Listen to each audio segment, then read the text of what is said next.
Good morning, friends. So this is your ELA lesson for Wednesday, February 19th, 2025. In case you've forgotten, I'm your teacher, Miss Smith. Yay! All right, so your warm-up question for today is, now that we've read, or you've read, Celebrating Leaders, President's Day, and Presidential Time Travelers, what do you notice about this picture? And what are some questions that you still have? Think back, yesterday we explored the painting Washington crossing the Delaware. Look at this picture. Think back to both passages. What do you notice about this picture specifically? And then do you still have any questions? Put your notes in the section below. While you're doing that, I'm going to go through the rest of our warm-up page. My phone number is 682-777-9474. And my email is tsmith@lsoa.org. Our class expectations, we're going to listen carefully so that everyone can learn, eat, enter prepared, and stay engaged. 8, arrive on time. R, be respectful of your learning everyone else, and never, ever, ever give up. We're going to be safe with our learning. That means no sharing outside links or personal information, appropriate with our clothing, conversations, and backgrounds, friendly, helpful, and encouraging at all times. And with our environment, no distracting noises on the mic, no distracting conversations in the chat, and no distracting images in the background. So pause this recording, put your answers in, and then I'll meet you on the flip side.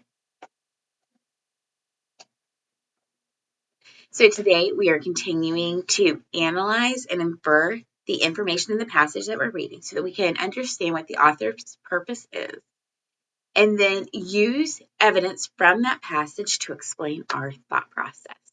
So let's get this party started, shall we? Before we do that, we need to go over some academic vocabulary. The first one being author's purpose. This is a noun. It is an author's reason for writing a text or passage. It's early in the morning, guys, so my best brain isn't braining most times of the day. It's definitely not braining at this time of the day. An author will normally have three reasons or purposes for writing a text. The first one will be persuade. That's a verb. It's an action. It's to convince us as a reader to do or believe something. The next one, inform, another verb, and that is to provide facts about a specific topic. And the last one, entertain. That's another verb. And all of these are actions that the author is doing, and that is to amuse or give enjoyment. Now, remember, with entertain, when we're reading when the author's purpose is to entertain, we might not be sitting there going, "Oh my goodness, this is the funniest passage I have ever read in my life." We're not going to be like, we might not be rolling on the ground laughing the entire time. That's not always the purpose of an entertained passage, for us to just laugh. We have to stop and ask ourselves, is the author trying to convince us to go out and buy a brand new puppy dog as amazing as Millie or Pouty? Or go out and buy a brand new hamster like Betty? No. Is the author trying to teach us something like President's Day, giving us information about President's Day? No. All right. So if we can check no about the passage for persuade and inform, then by just process of elimination, even if we're not laughing our way through the passage, it would just be entertained. Sometimes a passage is just an easy read. It's just a read where it's for enjoyment. We're not necessarily learning a specific type of content. We're not being persuaded or trying to be convinced to do something. So when that is happening, it is entertain. One last thing about author's purpose. We need to always remember this. An author can put more than one, an author can have more than one type of purpose in there. But we always need to stop and ask ourselves, all right, when we were thinking about even our presidential time travelers passage, we talked about this yesterday. We're learning more content. We're learning more information about our presidents, George Washington and Abraham Lincoln. We're learning more facts about them. But is that the purpose? Is that the entire? Is that what we're doing? Is that like the entire purpose? To just learn facts? Is this like a nonfiction, like where all we're doing is learning facts about George Washington, Thomas Jefferson, or is this passage a entertaining passage? So you need to stop and ask yourself, even though we're learning facts about a topic, is that the author's specific purpose? An author can have a couple of things going on within a passage. It is your job as the reader, and that's where we always need to make sure we have our inferencing goggles on, inferencing hat, whatever you want to call it. We're using our schema. We're using our thought process to look for those clues and then putting what we already know together with the clues to identify what is this author's purpose? Why is this author writing this passage? So it is your job as the reader to always be actively reading, always asking yourself these questions, because guess what? Ms. Smith is not going to always be there to ask you these questions. Like today, I have an appointment. I can't be there. I cannot ask you these questions. So you have to ask yourself these questions. Why is this happening? What is going on here? Next one being evidence, a noun. This is information from the passage that helps you as the reader explain your answers, your ideas, your thought process. This is when you're going back in the text and you're saying, I know this is my answer because I can see right here in paragraph 2, sentence 3, the author is saying. Now, maybe the author didn't use all of these words. I'm using some of my inferencing clues or skills, but I know because of this information here, this is how I got my answer. And then inference, a smart guess you make based on the clues from the passage and your schema, your thought process, what you already know. With that being said, we are reading Presidential Time Travelers, a lesson in honor and history. So sit back, relax, enjoy the passage. It's a cold February morning and Miss Smith's class isn't busy learning about love. They are learning about George Washington and Abraham Lincoln. However, they are struggling with understanding why they need to learn about these two men. When suddenly a strange hum filled the room and a swirling portal appeared. Whoa! Mia exclaimed. What's happening? Before anyone could answer, Mia, Jamal, and Emma were pulled through the portal. When they landed, they found themselves in a forest face to face with a tall man in a soldier's uniform.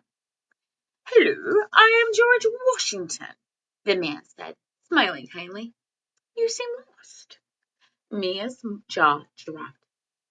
The George Washington? Like the first president of the United States. George Washington chuckled. Yes, I guess. But I need your help. My soldiers are struggling, and I need to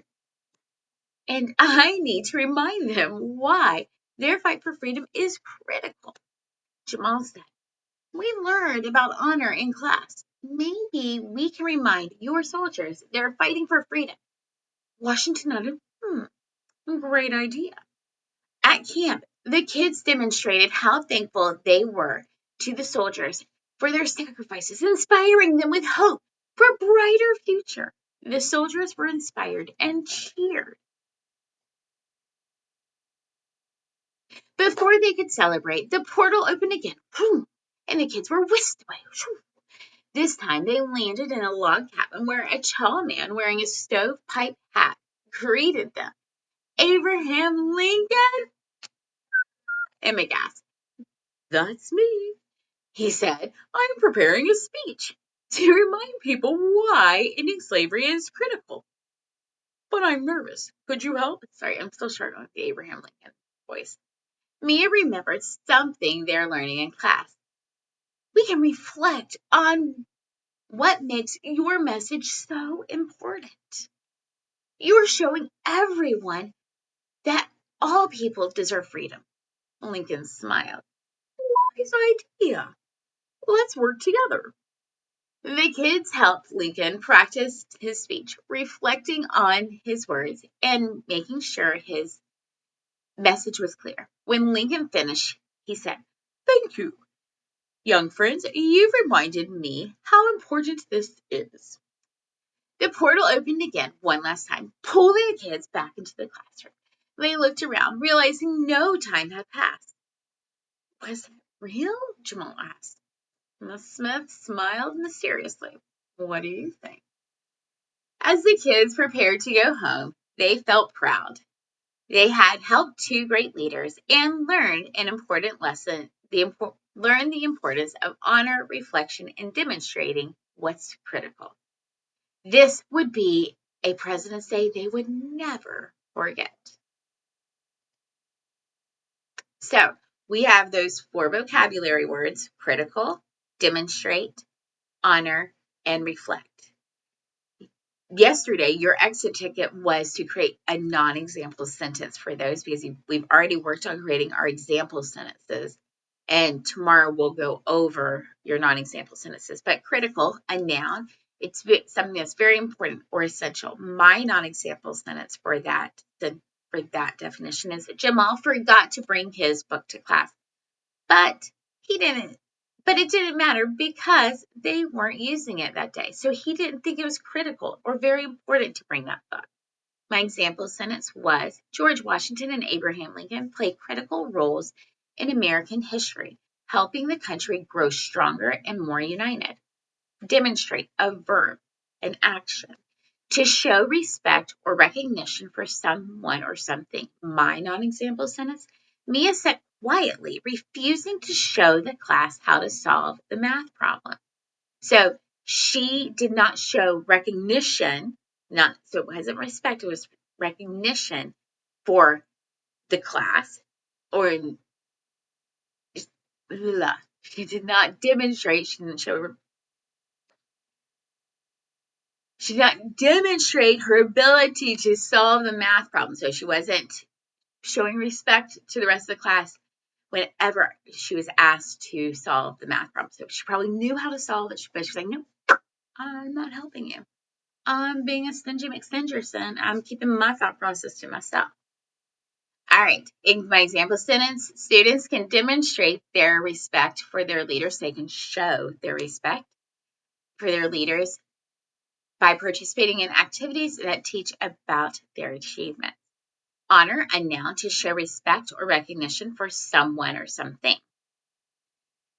The children decided to throw their trash on the ground instead of keeping the class clean. So instead of showing their respect, they're going to throw things. They're going to litter. Maybe not the classroom. Maybe it's the park. Maybe it's their own bedroom, like their backyard, wherever. They're not going to show respect for their own stuff, their own area. They're going to litter. My example sentence was, on President's Day, we honor George Washington and Abraham Lincoln by remembering their leadership and the sacrifice they made for our country. And lastly, reflect, to think carefully about something. My non-example sentence was, Emma immediately blurted out an answer without thinking about whether it was correct. So she didn't reflect on, is this answer correct or incorrect? She's like, 45. And the question was, what's 2 plus 2? She's like, I got this, it's 45. She didn't stop and reflect on what the question was and what the correct answer would be. Maybe it shouldn't have been 2 plus 2. Maybe it should have been like 5 times 9. Sorry. Maybe Miss Smith should reflected on what her question would have been for Emma. All right, and my example sentence was, this holiday gives us a chance to reflect, stop, and think back on how presidents shaped our nation and guided it through difficult times. Yes, it is morning. So what are you doing when this page loads? First thing you need to do is you need to answer this question. What is one way Mia, Jamal, and Emma helped George Washington and Abraham Lincoln? I want one solid sentence. You don't have to write 4 sentences. I just want one solid sentence for this.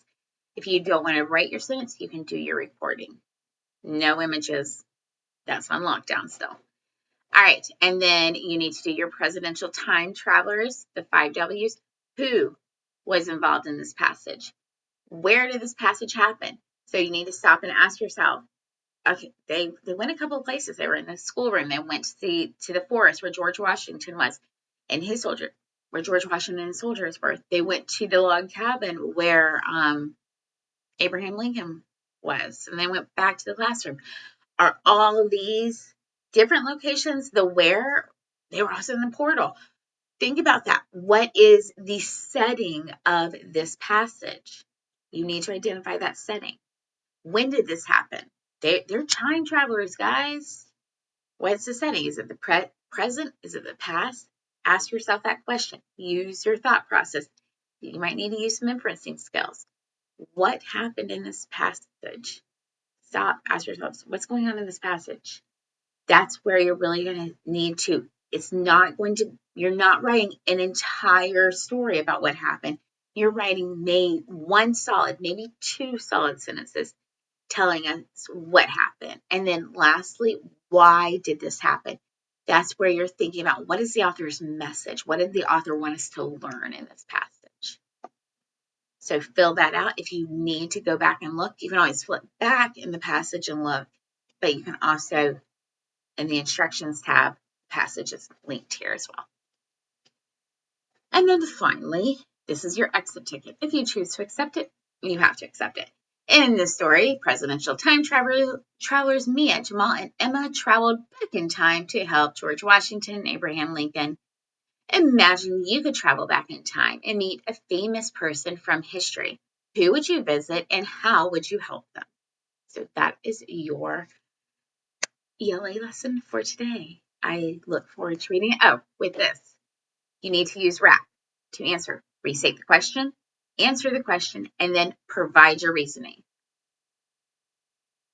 That's going to be a solid paragraph. Remember, IDK, not okay. If I see that,